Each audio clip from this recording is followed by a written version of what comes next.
going to invite our second guest, Saul Ravencraft, who's going to teach us some magic.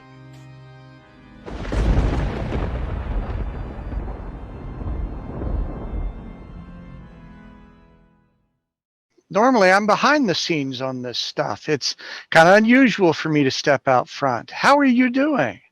I'm doing great. How are you? I am fantastic. Great. Well, this is my season, Halloween. I love Halloween. How about you? I love Halloween too. You can tell I'm all ready for it. Yes, yes. I like your witchiness there. Uh, So, Sal, welcome to our rendezvous. Would you talk a little bit about yourself? We would love to learn a little bit more about you. sure. So, my name is Saul Ravencraft, and I got I explored the paranormal and the strange and the weird. Uh, uh, I enjoyed that sort of thing, but when I really got into the paranormal, I got into it to prove that it wasn't true, and ended up going way down the rabbit hole. So careful what you wish for. Always. And I went from a very skeptical perspective to being, I guess you'd say, a practitioner. And for me, what is interesting is to take some of these ideas like the tarot and ritual magic and that sort of thing and to explore it. Because even whether or not you're someone whose philosophy of life allows for the idea that casting a spell, casting a ritual can actually have an effect. There's a lot of symbolism in there, and there's a lot of stuff that I think gets into your head. And if you are someone that believes in the power of positive thinking, the belief in affirmations, then some of these things that we think of as magic rituals can help reinforce that in a way that helps bring it about. And of course, if you're someone that believes further, then you're able to add a little extra mojo into that. Ooh. And that's really what it is that I'm hoping to do tonight Uh-huh. is to teach you how to do a piece of ritual magic that is also a work of art. Oh, interesting. Uh, I could never put those two together, like how the magic and the art will come together. well, it's called a sigil. Uh-huh. There's something related to it called a pantacle, and basically it is a symbol. They can be very complex and precise. They can be a little bit more abstract. They can even be whimsical. Oh. Um, and the old systems that were done by, say, Dr. John Dee, who was um, a uh, an advisor to Queen Elizabeth, or Aleister Crowley, the wickedest man in the world, although I don't think he was quite so. We've got other candidates for that. But it is essentially a drawing which is done to imbue this drawing with intention. In some cases, one of the ones that you saw was the symbolic name of a demon. Another one that you saw was uh, a sigil for protection against demons. So they go in all kinds of different directions. And I thought what we would do tonight is to use a technique that is fairly modern. It comes from an area that I deal with called chaos magic. And chaos magic is that you let go of some of the rigid doctrines, some of the rigid philosophies, and you trust yourself a little bit. You borrow from lore, you borrow from other things, you add your imagination, because what is magic other than taking something that you imagine and bringing it into reality, right? So this doesn't require any particular philosophy, any particular knowledge. It is something that anyone can do. And Okay. we're going to go through it together. So basically, the way you begin is you start with the intention. intention is important. If you're going to make something happen, you got to know what it is that you want to make happen, right? Mm-hmm. So the intention is very important. And there are gotchas in that. You got to think this intention through because your wishes have consequences. If you're going to make something happen, there may be a price to pay. Now that's the way it is in the horror movies, right? You make a wish, somebody has to die. But that's not really the way it is. But there are consequences of your wishes, and you have to include the things that are important to you, and you have to let go of the things that are not absolutely necessary. So, Um, so make your wish carefully. make your wish carefully and make your wish simply. I think the simplest wishes are the best ones. For example, one of the ways that people sabotage themselves when they make a wish is they will include unnecessary elements which now become part of the wish. For example, let's say that you make a wish, I want to always have money to pay my bills. Mm-hmm. Well, what What's did wrong you with that? include in that wish? You included bills, which means that now you always need bills that you need money Oh, for to pay. Well, maybe that's okay. not exactly what you want. I wouldn't So, mind having a life without bills. so I asked for money, but I also asked for bills. I shouldn't not have. Right, right. So maybe you ask for money. Okay, Yeah. well, that that uh, that could be good. You got to be careful with that because maybe that means Aunt Sally now dies and leaves you a big inheritance. So you Oh. lose Aunt Sally. Okay, that goes back to the horror movie things, right?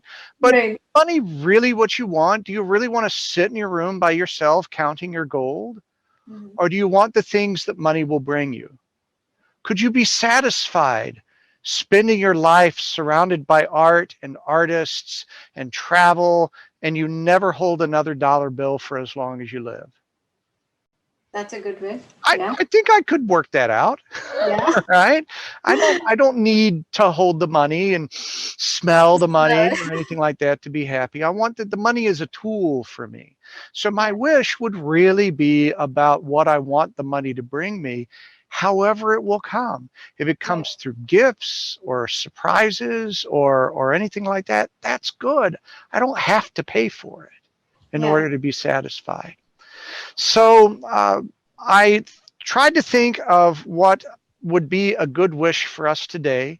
And I tried to make it something that was going to be for the greater good for everybody, but Mm-hmm. also something that would be, that didn't have gotchas, Yeah. that was fairly open ended, but for the greater good of all.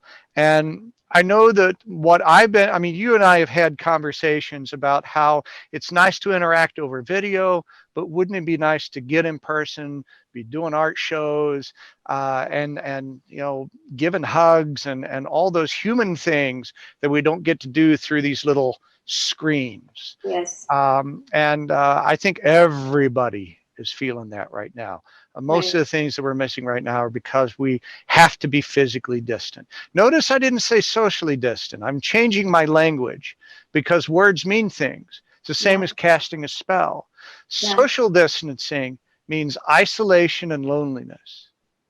I agree. Physical distancing means being apart, right? Right. We Right. can still be socially connected Mm-hmm. even though we're doing it the hard way through writing notes to each other and looking at pictures, right? So True. physical Very true. distancing. And I'm done with physical distancing personally. I'm ready. I'm ready for it to be over. So with that in mind, Mm-hmm. the intention that I came up with is a safe return to meeting in person. How Now does that that's feel for you? I I think that's very appropriate for the what we are going through right now. It's totally appropriate, and I feel like everyone can relate to this. And I tried to pick something that doesn't have any gotchas. I included safety in here Uh huh. and that we're meeting in person. So I didn't wish for the pandemic to be over because maybe that means that it takes over and everybody dies. Right? Okay, yeah, because that was my first thought. Like, oh, let COVID be over. Right. And there could be other ways of doing that. But I Hmm. feel like this one really captures it, a safe return to meeting in person. True. So the way that this works is we're going to use all of the letters in this phrase only once, and Hmm. we are going to use those to create a symbol that represents our intention. Now, this is very free form. There are anybody, you get 12 people to draw a sigil based on this phrase, and that would all come out differently. Everybody has their own style. Everybody has their own ways of how they want to work with the letters. There are really no rules. You do want to try and connect things together, but as you saw in some of the other sigils that went through on the slides, they don't all have to be connected together. It's Right. very free form. In general, this is usually going to be placed within a circle. So you want to keep that in mind in your design. So what we're going to do is we're going to begin. We don't have to do the letters in order. So Hmm. I'll let you pick the letter that we're going to start with here. How about we start with M? M as in Mike or N as in Nancy? Mike. Mike. So we're going to cross out every occurrence of the letter M. And I like to use this calligraphy style piece because it does some neat things with curves here. So let me make a nice big version of that pen. Now you can certainly do this by hand. Nothing wrong with that at all. I am doing it on the computer, so it's easier for us to see, and also it'll be easy for me to capture. So we're going to start with the M, and I'm going to make an M that is a little fancy there. It's got some curviness to it. And you cross out every instance of the letter. So which letter shall we use next? How about R? R. The pirates. What's a pirate's favorite kind of movie? Those that are rated R. And I'm just going to take this part of the M and I'm going to turn it into the R by just adding the little swoop here. So we'll, whoops, do that again. Just get that. A little difficult to work with. Yeah. Okay. So now it's okay for you to combine letters and combine symbols. To use part of a symbol to make another one. Mhm. So I'm gonna do a couple here. I'm gonna use the I, Mhm. uh, and I'm going to create a little piece coming down like this.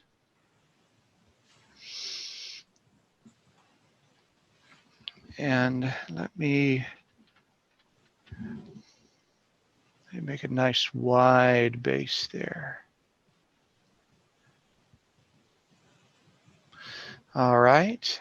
And I'm going to go ahead and do the T's as well because I'm going to do something interesting here.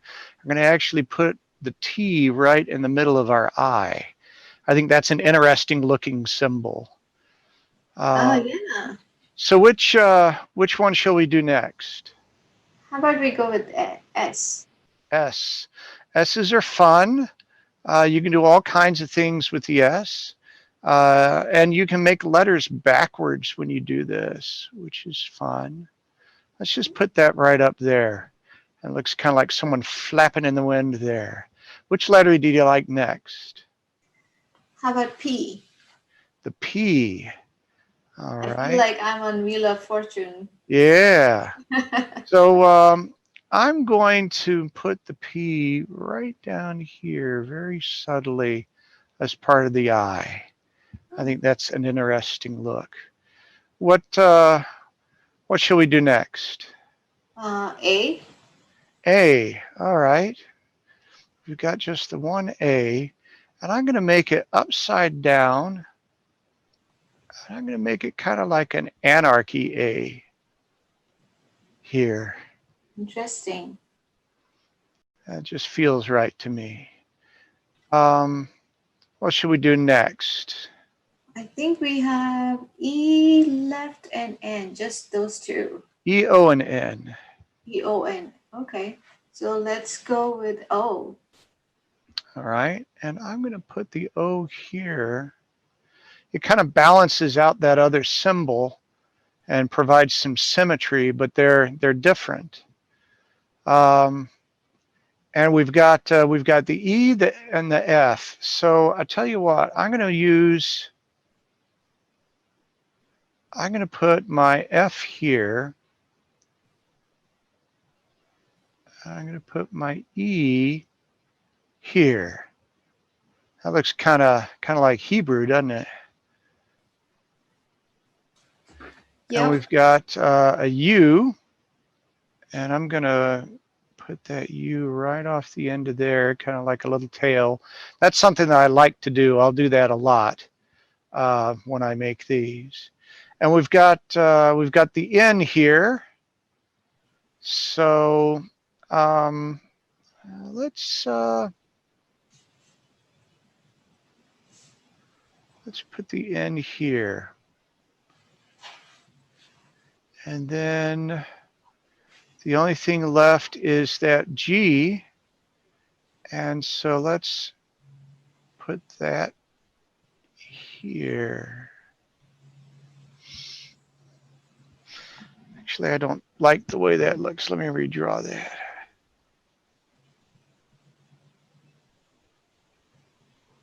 So again, it kind of reflects what we've done with the U, but it's got a different little tag on it. So there we go. There That looks is beautiful. our symbol. And that symbol looks odd.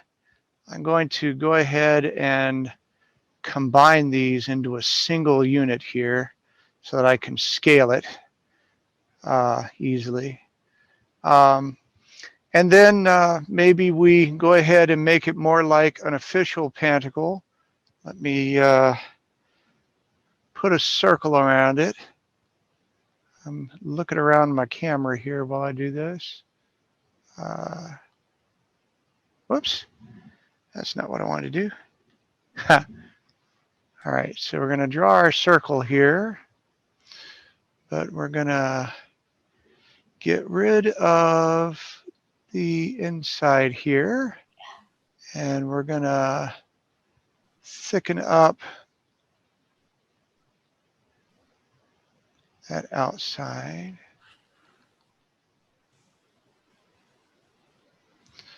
And then move this right into the center of it. We can decide whether we want it touching or if we just want it kind of floating free. Maybe scale it down just a touch. And there we are. There is my sigil representing the phrase, a safe return to meeting in person.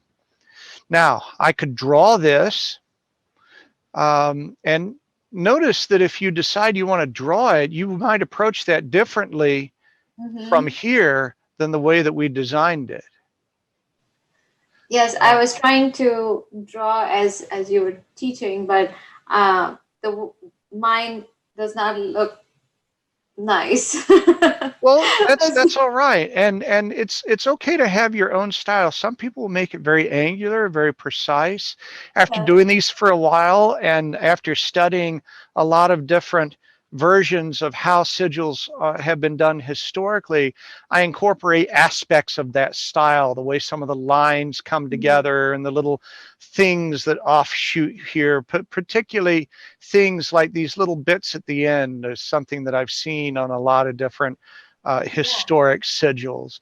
And they incorporated a lot of Hebrew letters and things like that. So anytime I can do something that feels a little bit like that, that helps it feel more magical to me.